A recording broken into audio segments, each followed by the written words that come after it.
Hey, peace world. Thanks for pressing play on another Pay Me No Mind sports and entertainment video. I'm the host here, Wood, the channel owner, Wood. I hope you had a wonderful weekend. We get into this holiday week. Hopefully, it's a short week for you, and you have some things going on. You know, some time planned to have and create some special moments with your loved ones. We're coming off a big weekend, fights. I'll get into that in a minute with some bite down boxing. Really quickly though, with my Redskins fans, the HTTR Nation. People weren't happy when we were 6-3 with Alex Smith. It was still a lot of bitching and complaining, and Alex Smith wasn't worth whatever, etc., etc., etc. And now to sit here with the young quarterback in Dwayne Haskins Jr., it really doesn't matter if you're right that he's a bust.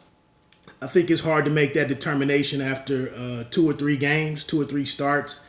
And again, tell me your 3 reasons why he's a bust. Don't just say he's a bust. Tell me the reasons why. Then I can really understand your hatred for the young man or dislike with the young man. So make those posts. And the flaws that he has are obvious. But like I said, we'll see each week. The overthrows this week, we'll see if those improve, if he eliminates those in the weeks to come. He gets the victory, the first of his career. He's not on the field for victory formation. I liked how Deion Sanders put it. I'm going to fine you. You're going to get a nice fine. That's going to be an expensive selfie that you took. I did like how Callahan to be part of the old guard, I thought he handled it really, really well. He laughed it off, and it probably was a gaffe on his behalf, or on the coaches, the staff's behalf. Somebody should have known where he was, and so on and so forth. But I do say, the saying is act like you've been there before. He hadn't been here before, winning a game, an NFL game. He hadn't been here before. So it's a small, error. Now,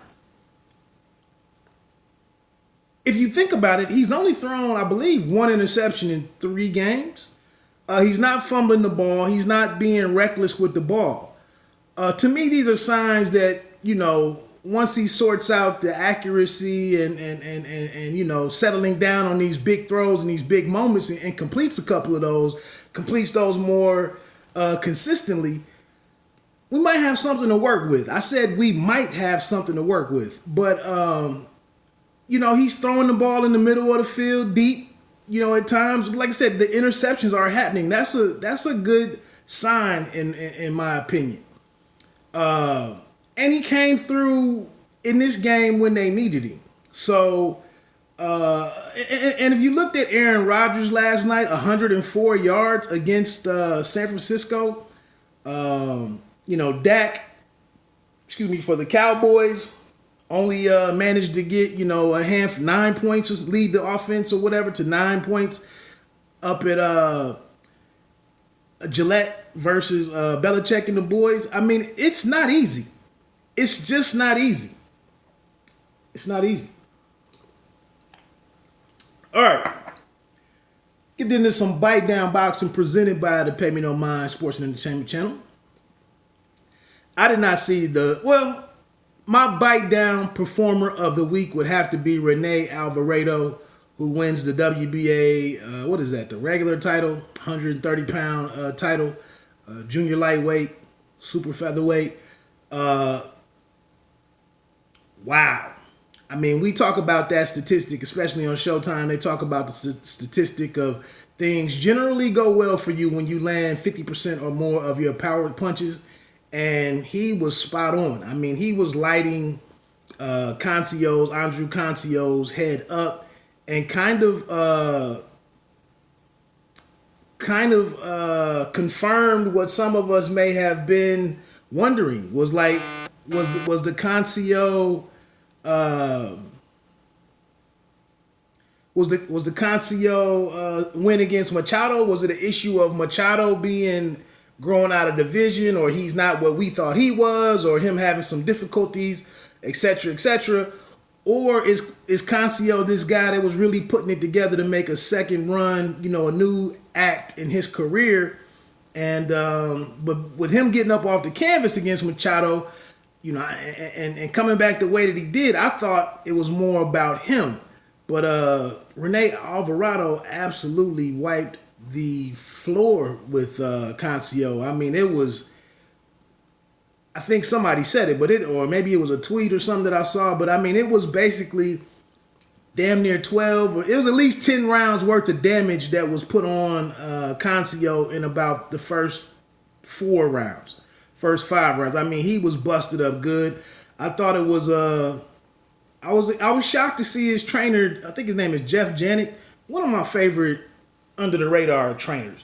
But he just couldn't help him out.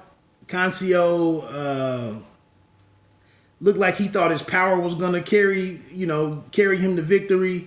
So he didn't plan on doing much boxing, and then by the time he needed to box, he was badly damaged, and it just it just got out of hand for him. But I'm glad that Janik had that conversation with him, like, man, I gotta help you out here. I gotta get us out of here. What do you want me to do? You'd like to see the trainer start being more affirmative with that, and you got to do what you got to do. I mean, your fighter had 2 or 3 bad consecutive rounds, each round getting progressively worse. You got to get him out of there. But I understand that's a tough call. I thought and then I think his spirit got broken with the repeated referee and doctor. The fighter, I think Cancio's spirit was broken, and finally, he just came to the realization that, man, I gotta get out of here, man. It can't look good.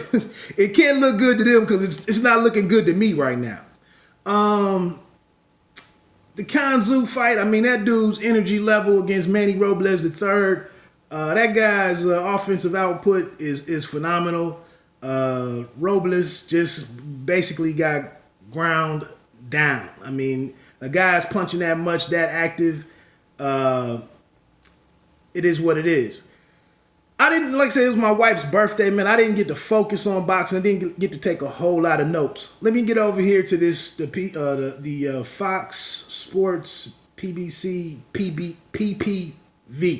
event, or Fox Sports PBC pay-per-view, however you want to say it.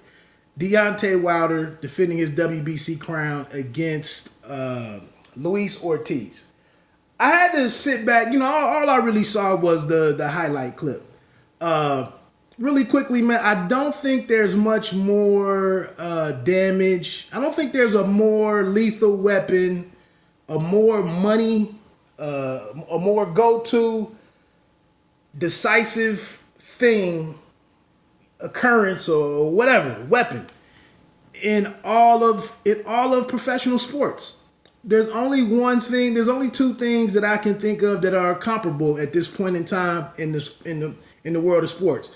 One would be anybody one-on-one with LeBron James, or LeBron James on a fast break, or LeBron James getting ahead of steam once he turns the corner to go to the hole. Unstoppable. It's been that way for years. And it's still that way right now. It's either going to be, I would say 85, 95% of the time, it's a bucket, if it's not a dunk. But it's going to be a score. He's going to the line. And if he's having a bad free throw shooting year, it could be some problems there. But that's one. And then, the only other thing that I can think of that's as definitive as Deontay Wilder's right hand is maybe Simone Biles over in women's gymnastics. I mean, she's money right now. But that takes a series of events for her to win, the meet, or whatever the hell they call it. Other than that, I mean, with that year that Steph Curry had the unanimous MVP, his three-point shooting and his what he was doing in defenses was lethal. That Usain Bolt is done now. I mean, you could say Belichick and them as a team, but that's a team. Tiger Woods, that one year he won the Masters, I think, by double-digit strokes or something, or 8 or 9 strokes. It's just not much in sports that is this much that allows a player, I mean, an athlete to stand out above the competition this much. I mean, it's that lethal.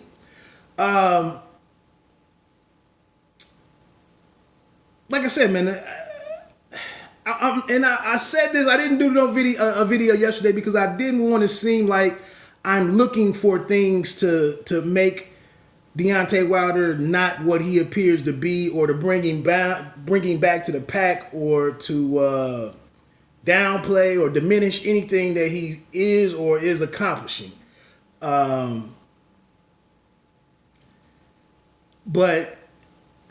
like I said, his power, the skill set that he does have, his makeup as a fighter, it does prohibit me from. I mean, that's completely how I watch anybody in the heavyweight division. Is what can they do with that versus that right hand? What are you going to do for 12 rounds, or what are you going to do to take, like the Bernard Hopkins and Brother Nazim approach to a fight? How are you going to take that right hand away from him? And I guess that was kind of my disappointment in a Luis Ortiz in terms of making the fight high drama. You know,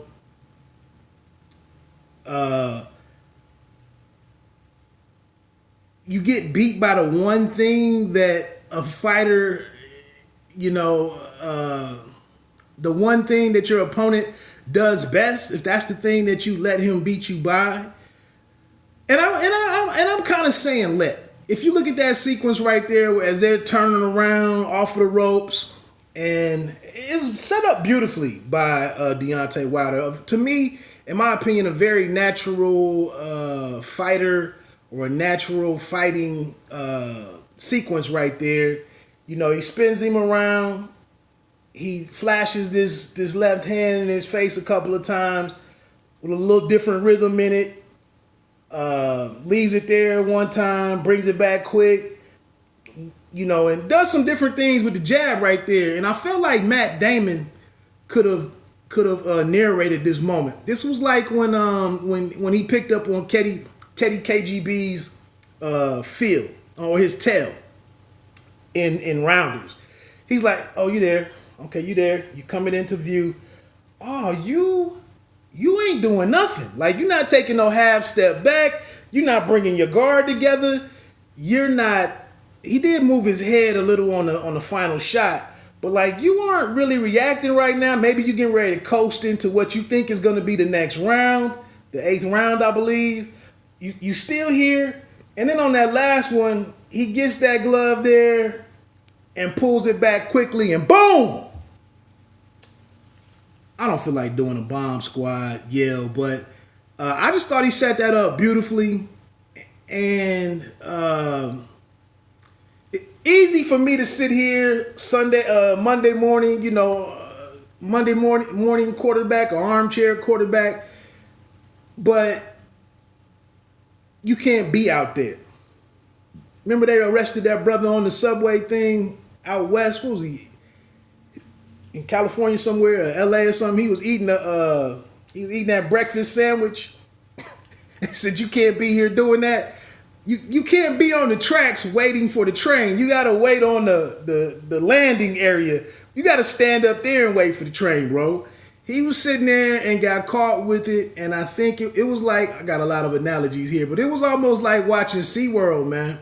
When Shamu came across and splashed and hit the crowd, I mean, the amount of sweat that flew off his head. You wouldn't even thought a brother with Ortiz's length of hair, you wouldn't even thought he had that much perspiration on his head. But just crazy, man. I mean,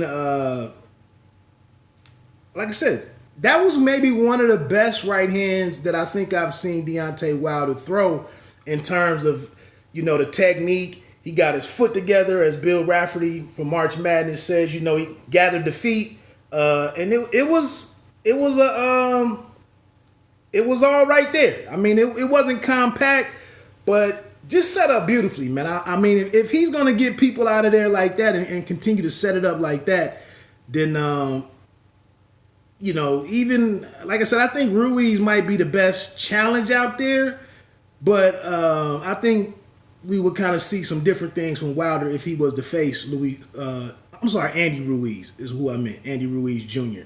But you can't be out there. You either got to be mid-range where he can't get all of that off, or you got to be in his chest. And we just don't see anybody with that type of game in the sport right now. I mean, Michael Hunter works a little bit inside, but I think he's still a ways away from that type of fight. And I think it's also going to be I think it would have to be a shorter guy.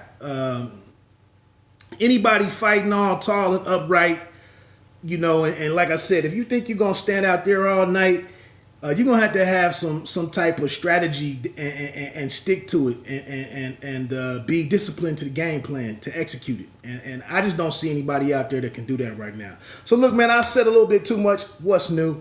Bite down boxing. Don't let them count you out. And that's it for Pay Me No Mind. You don't have to be great to start, but you have to start to be great. Peace.